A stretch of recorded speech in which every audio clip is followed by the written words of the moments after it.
All right. When we're done with clay, you need to bring in your kit, and there's a couple of things I want to point out to you. So on your clay kit, there's a list here, and there's a list of tools that you must clean and return at the end of the quarter. So what I want you to do is look through that whole thing, make sure you have it all. If not, put a little sticky note with the things and why you don't have them. So did they break? Stuff like that. I know that tools break. I just want to see where they are. Then you need to look and see what tools you don't need to return. So you don't need to return the garbage bag. You don't need to return the small Ziploc bag unless it's unused. So if you have a small Ziploc bag that is totally clean and unused, you don't need to return that. Your paper clips, unless they're unused, you don't need to return them. And then your clay, you are going to bring back to school because we are going to recycle it. So if you've got unused clay here, then you're going to bring it back, and there's a whole separate box for that, and you're going to put it in that box ready to go. So check through your box. If you've got your canvas here, if you can wipe it out with your sponge and let it dry, then fold it up, put it back in.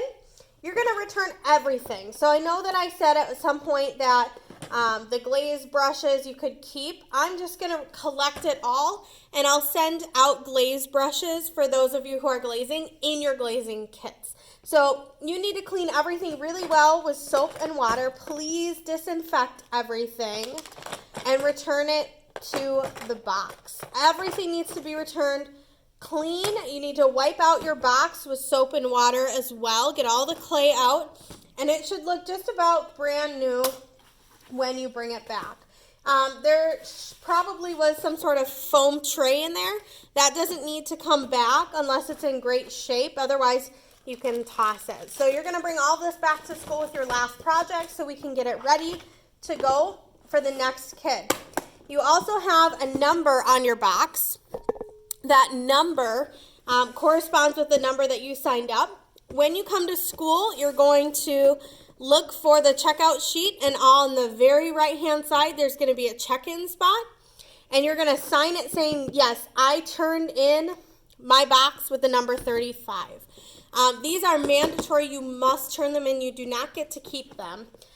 So if you don't turn them in, then we'll have to kind of send out some emails and figure out how to get it turned in for you.